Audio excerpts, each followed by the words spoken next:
Hello, everybody. Welcome to the Noise Radio Show. So good to see you. I'm on YouTube. Wow. You're listening to CJSW Radio 9.9 FM and CJSW.com. And this is a simulcast between CJSW Radio, The Noise Show, and YouTube. We are broadcasting from our beautiful studios. Here we are at the University of Calgary, third floor, MacEwan Hall in Calgary, Alberta, Canada, home to Treaty 7 and the traditional territories of the Blackfoot Confederacy, Siksika, Kainai, Piikani, the Tsuut'ina, and the Stoney Nakoda Nations, and Métis Nation Region 3. We acknowledge the land as the giver and the sustainer of life. My name is Paula. This show is Noise. It's about the avant and outside in musics, including electronic, jazz, improvisation, and contemporary classical. For me, music and this station has been a lifeline during this pandemic. And I'm just really happy to be here doing this incredibly interesting and innovative programming. I'm hoping that you can hear me out there because we're doing some technical changes with working through YouTube.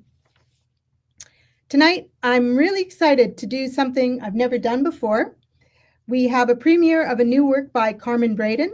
This piece will simultaneously premiere right here on Noise and on YouTube. If you'd like to watch the video that goes along with this premiere, please go to the YouTube site, and you can link to that site from the Prairie Debut website. That's prairiedebut.com. Just go down that page and link to Canadian Premiere, prairiedebut.com. This evening is organized by Prairie Debut. For over 20 years, Prairie Debut has taken artists to over 80, mostly rural communities in Alberta, Manitoba, Saskatchewan, and the Yukon, performing countless concerts, school shows, along with workshops and masterclasses. Prairie Debut highlights the creative musical talents Canada has to offer, introducing some of the best emerging and established Canadian musicians to audiences in the prairies. Each year, between 60 to 80 emerging and established artists from across Canada apply to tour under the auspices of Prairie Debut. An independent artistic advisory panel selects 4 artists or ensembles who will tour with Prairie Debut the following season. Prairie Debut is an important career milestone for Canadian musicians, and many alumni have gone on to establish international careers. Given the difficulties this year due to the pandemic and restrictions on social gathering, Prairie Debut is looking for new ways to present new music. I'm happy to be able to participate in this innovative collaboration. I would like to thank Po Ye for all of her organization and Chris Lamont for his technical support. I'm just noticing that our levels on the air are quite low, so I'm going to try to see how we're going to do this with the mic, just to see if we can get better levels on air.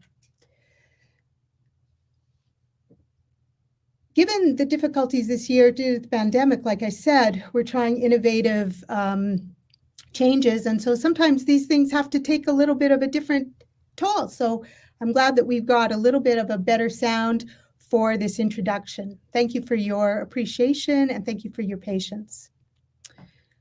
This nice concert features a composition by Carmen Braden. Carmen is a composer, performer, and educator based in and influenced by her home in the Canadian subarctic. Carmen's songs and contemporary classical compositions are tied to her northern soundscape. She draws from her environment by examining natural and human phenomena through different ways of understanding. This creative journey has led her to study lake ice, northern life, raven calls, and even bedrock. Carmen often collaborates in dance, theater, film, and storytelling. Tonight's composition is called The Culture of Isolation, and it is inspired by the difficulties that musicians have now, unable to gather together to practice and perform during this time of the pandemic. The composition is performed by Duo Beija Flor, Marie-Noëlle Choquette on flute, and Charles Hobson on guitar. Although they live in the same home, they took the assignment of not practicing together very seriously and did not listen to each other while practicing.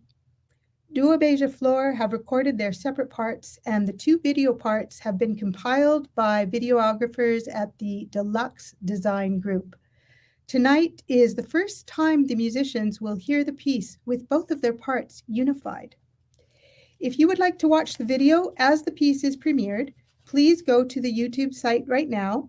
You can link through the Prairie Debut website. So go to prairiedebut.com, and it is just under that homepage. You just scroll down a little bit and you'll see the Canadian premiere. So I'm very excited that CJSW has the opportunity to co-partner with Prairie Debut and the Noise Show and do something really new, really fun. I've really enjoyed this whole process. Here is the premiere of Carmen Braden's composition, The Culture of Isolation, performed by Marie-Noëlle Choquette on flute and Charles Hobson on guitar. The musicians, like I said, are hearing this piece with both instrument parts together for the first time. And after this performance, we will have a chance to talk to the musicians and the composer. So we'll also take some questions from the audience. So if you have any questions, please post it to the chat, or you can text the booth, and I'll give you the number after we've listened to the performance.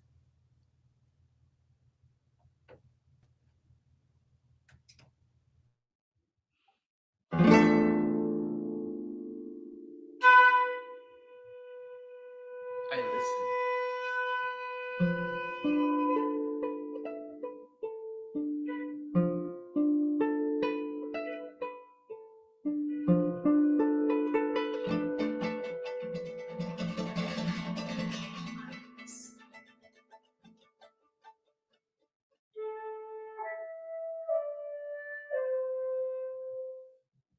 I am alone.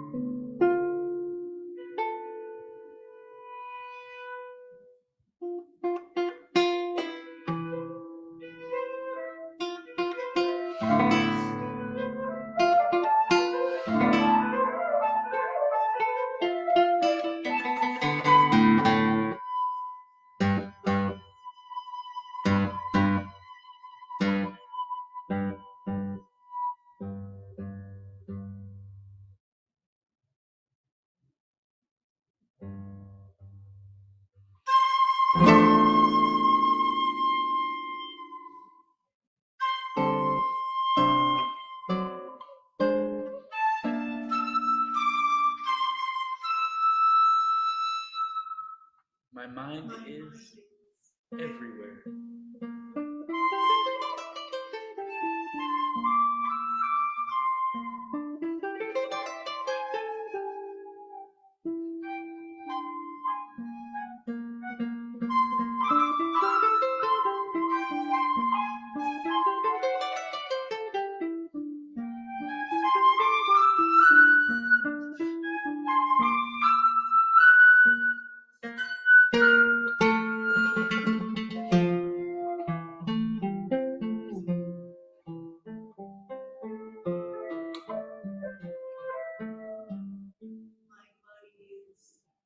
My body is everything.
listen.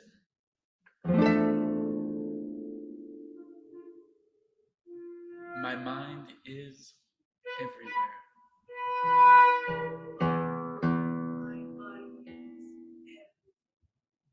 We are alone. I listen.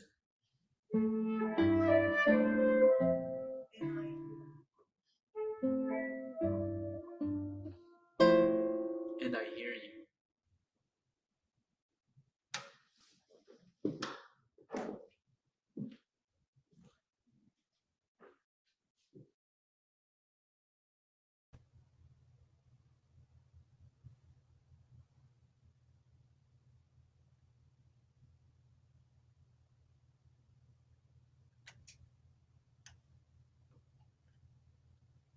That was Carmen Braden's composition, The Culture of Isolation, featuring duo Beja Flor, Marie-Noël Joquette on flute, and Charles Hobson on guitar.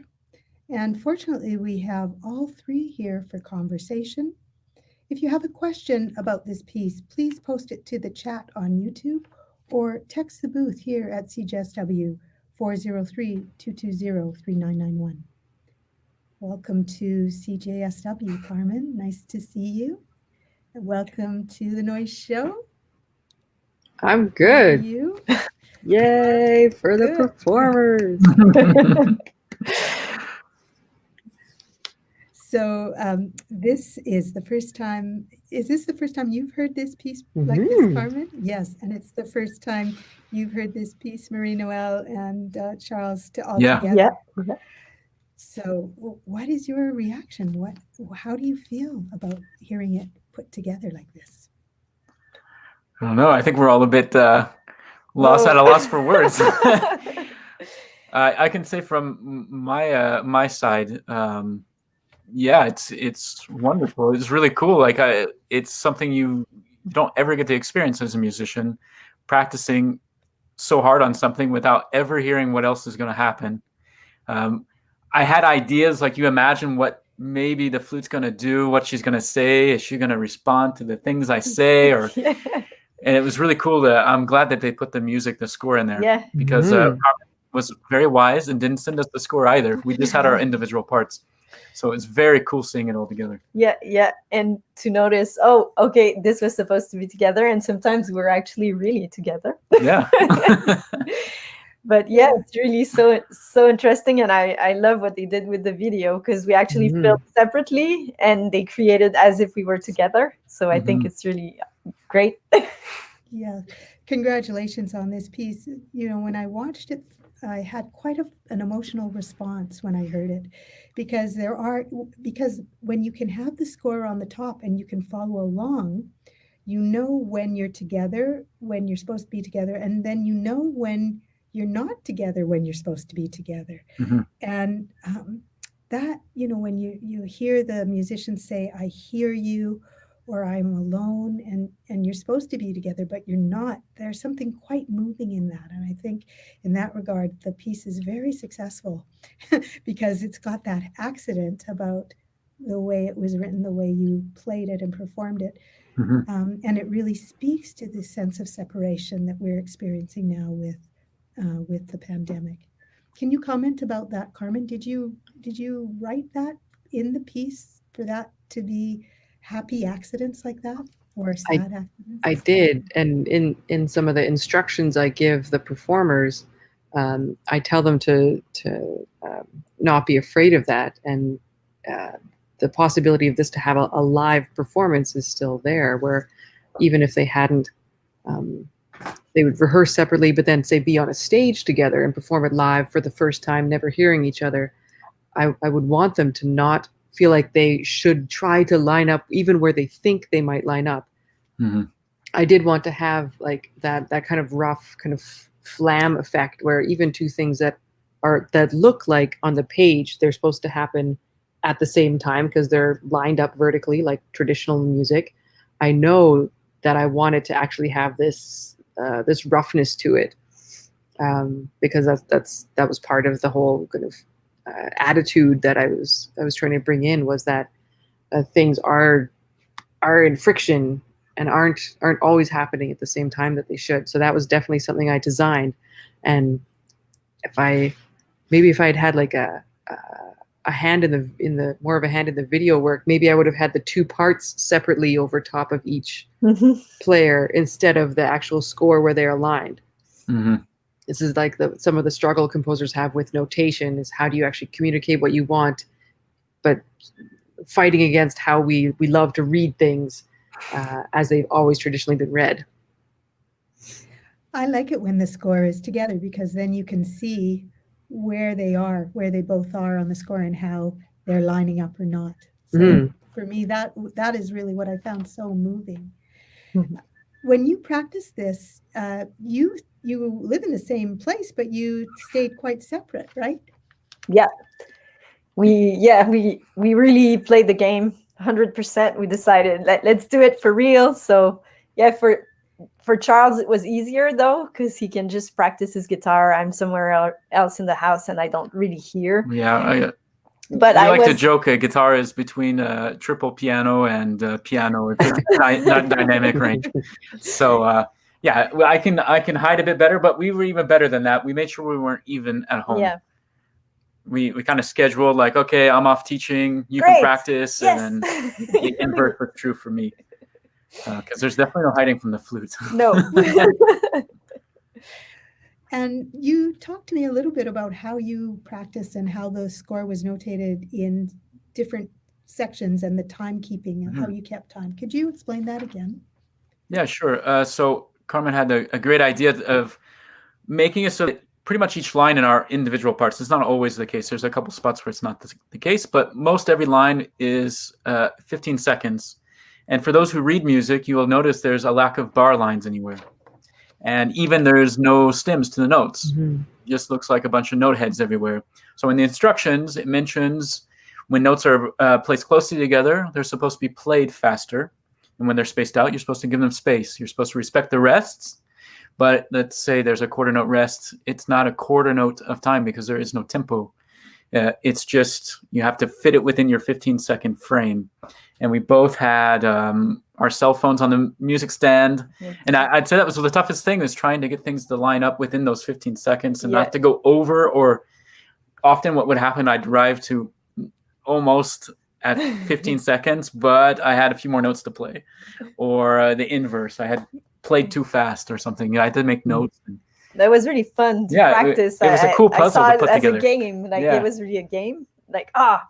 Okay, I need to space here more. And then I helped myself writing in the middle of the line where was the 7.5 seconds or something to help me gauge how to space the phrasing. And sometimes there was plenty of notes and I had the envy of playing it really fast and then I was way too early. So, I need to go back. I had arrows on my parts and it was really a nice défi challenge. Yeah. Had you planned that, Carmen, to make this piece so challenging to play? No, not at all. It's actually, I'd love for it to be a very easy thing for players to be able to do. So I'm happy to talk to the duo afterwards about how to improve the score. Like one thing I'd considered was having it actually a little more structured, something like quarter note equals 60.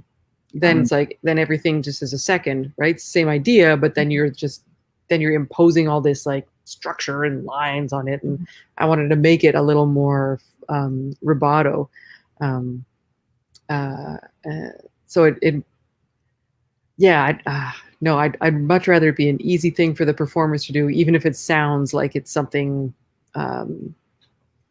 not easy, for example.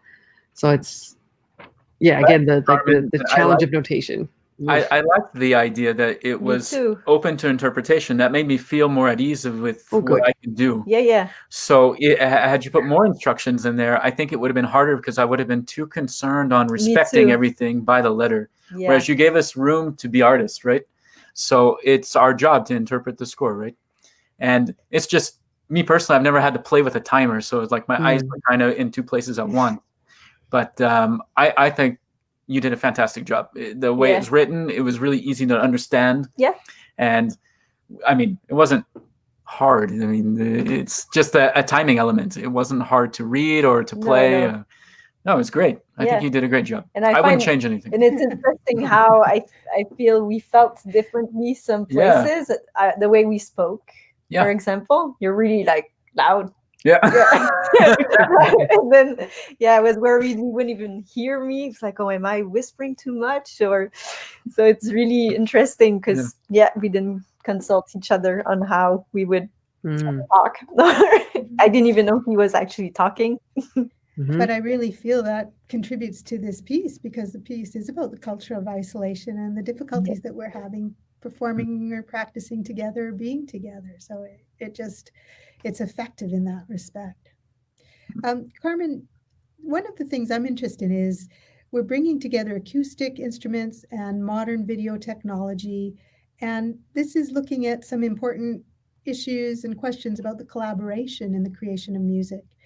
So what do you feel about contemporary music addressing some of the issues of technology? Contemporary music addressing issues of technology. Because here you have acoustic instruments, and we're using a technological process to bring the composition together. Okay. Yeah, one of the attitudes I try to have whenever I bring any kind of technology into a performance is to keep the technology as simple as possible and complexify the relationships that are happening within that technology. So in this case, the technology of separate recordings. So I think that you were each recorded separately, and then just the timing, I guess, started, and then the videographers just put it all together, put the audio together, and put the videos side by side. So kind of knowing that was how the design was of that technology, that left it free within those limitations to then build the interactions that would happen. I'm not sure if that's making any sense, but it's as technology becomes more and more ingrained in our lives, I try to do what I can to keep things simple, but within whatever technology I'm using, even if it is a kind of a complex piece of infrastructure or technology or hardware or software, the actual musical relationships are where the magic still happens. Maybe it might be because technology is not my strong suit. Well, much of what you're interested in is the natural world. You've done a lot of research in the natural world. So that's what made me interested, is if you're how you're influenced by the natural world and still using these technological elements. Right. So in that case, there's things that happen in the natural world, cycles and patterns and interactions of things that might seem disjunct or not related, like the birds flying over here and the wind's going this way and the ice is cracking over here, and they may seem like they have nothing to do with each other, but they are part of this whole. And so those kind of separate things all combine to make one environment. And so just like in technology, each of our separate little computers are combining to now make this one magical square on my computer in 3 different provinces and territories. So it's but the relationships that we're having right now is where the fun is, not necessarily the technology. The technology is just making it happen. Is this piece influenced by sounds from the natural world as well? The sounds, not exactly. Those relationships, yes. Just like one of my favorite things to do is to listen to the environment, and when you hear these separate things happening, even in, say, an urban soundscape where you hear the cars and air handling and planes and trucks, and then you hear birds and snow squeaking under your shoes. Those sounds are all a part of it, and they all have their own kind of niche within the sonic environment within our soundscape, and yes, they all kind of cycle around each other, and then sometimes they line up beautifully, and other times they jigga, a little disjunct again. And sometimes they line up, and then so those kind of moments of uncertainty and then synchronization, like unexpected synchronization, are I guess what I'd try to still put into here to connect to my my investigations and study and creative work in reflecting my environment in the music. How has the pandemic affected all of you? I'd say for us, ironically, for practicing, we've gotten a lot of more time to practice together because everything's being canceled or shut down. Obviously, there's less performance opportunities in person anyway. We've become a little bit more advanced in our knowledge of technology, just having to film things and record things. I never teach online and teach on Zoom and Google Meet and all these things I never knew existed before. I think it made me realize how busy we are normally. The first 3 months where we were completely closed home and wondering what was going to happen later, I don't know. I was like, oh my God, I have so much time to do things. So I felt the urge of doing so many things. So I practiced like crazy. And I did plenty of projects to keep me busy and to not be too stressed out about the future, I think. Yeah, you can't stress about something you're unsure of, right? Everyone is always thinking about the future. We're always booking concerts ahead, but that's kind of fallen by the wayside for now. Yeah. So and I guess that could be really a time of great anxiety for certain people, for a lot of people, I imagine. But we've been able to take it in stride and kind of, go with the flow. There's nothing else we can do, right? We have to wait it out like everyone else. So we're trying to make the best of the situation. And we're happy to, we've never been on YouTube streaming so often. No, so it's a different thing for being a musician at this time. Different opportunities. Yes, I think it means that we have to have innovation, really, and innovative things like this project tonight. It's been really wonderful. The background of that piece was beautiful and fit in with the piece very well. Can you tell us a little bit about that?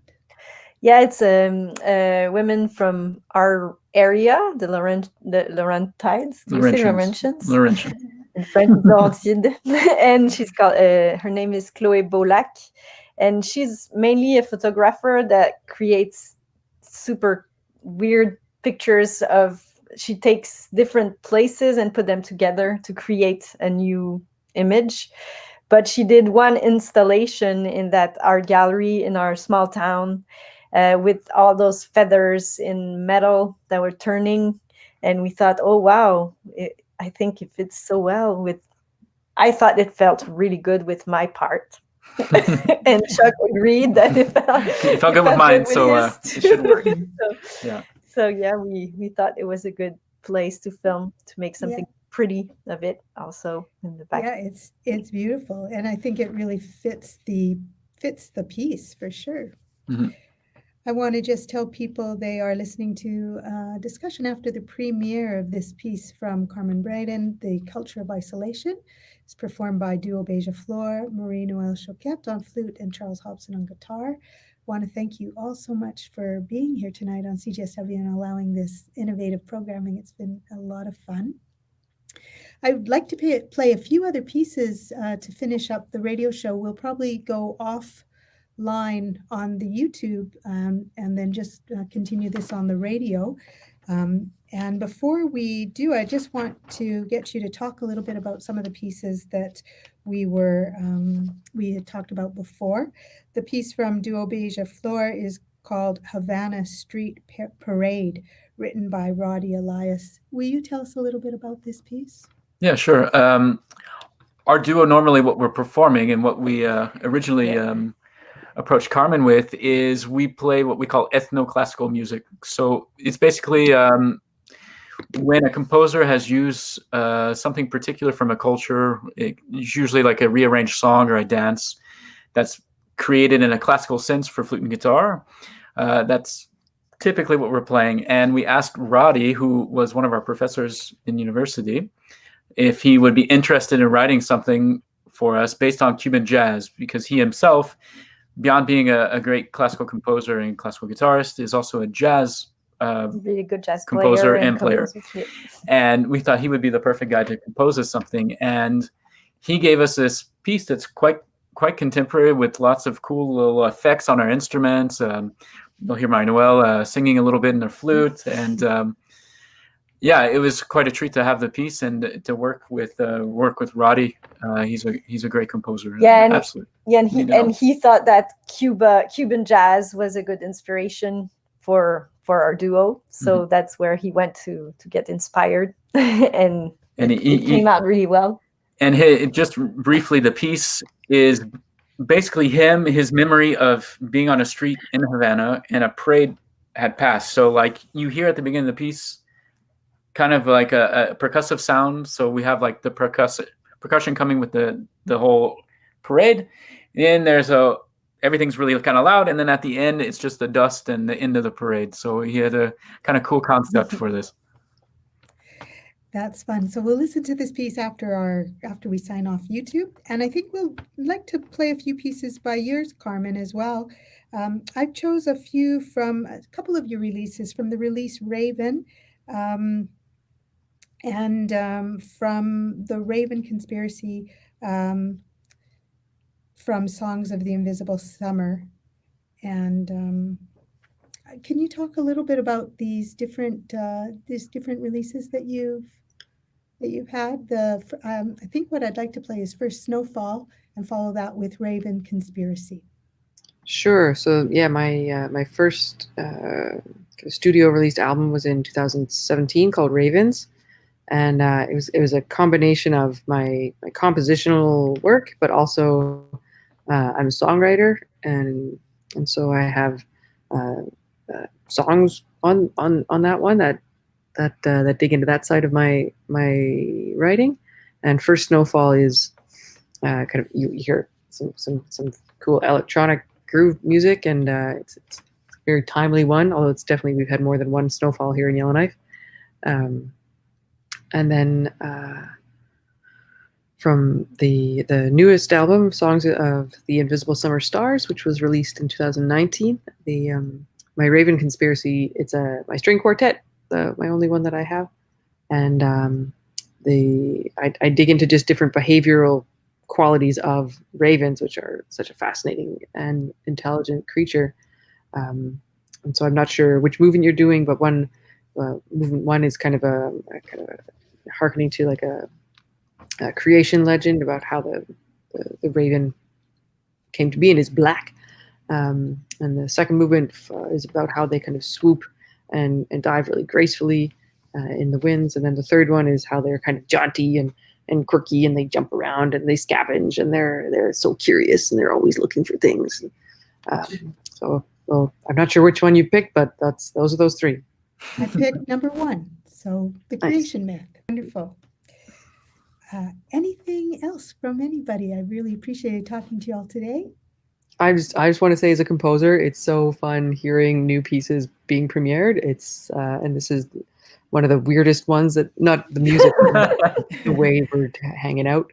And I wish we could raise a glass together after this, but it's been really a joy to work with the duo. Even though we've never met in person, we will someday soon. Well, it was really, thank you so much for the piece. It was really a treat to play it. And yeah, really fun and beautiful lines. I really enjoyed it. Yeah, I caught myself singing some of the little melodies, and I had to stop myself. So, radio friendly. It's radio friendly classical music, like contemporary music. Whoever would have thought? Yeah, imagine that could work. And yeah, we'd also like to thank Poe for at Prairie Debut for putting us in contact and making this all happen. We're so happy that it's worked out. Yeah, and a last thank you to Manon Régimbald from the Centre d'Exposition of Val-David, where we live, because we have the opportunity to film there really often. Yeah. And there's always new exhibits, and it's such a treat for musicians to have a nice decor in our back. Yeah. And this exposition of Chloe Bolac was one of them. So thanks, Manon. Yes, thank you. So I would like to thank Carmen Braden, composer from Yellowknife, Duo Beija Flor. So great to have you on the show. Thank you. Thank you, for Paula. being Thank you, here. Noise. Marie-Noël Choquette on flute, Charles Hobson on guitar. Special thanks to Poye from Perry Debut for all your organization, Chris Lamont doing the behind-the-scenes technical video magic, and the Deluxe Design Group for the video editing. Mm-hmm. Prairie Debut would like to thank the Canada Council for the Arts, the Alberta Foundation for the Arts, the Calgary Arts Development, New Works Calgary, SOCAN Foundation, and RBC Foundation for their support. And you could go to prairiedebut.com if you would like to support their initiatives. So we will say goodbye to YouTube now. Thank you all so much for being here with us. And we'll continue with CJSW on the Noise Show with pieces from Carmen Braden, and also follow that with a piece with Duo Beija Flor. Have a wonderful night.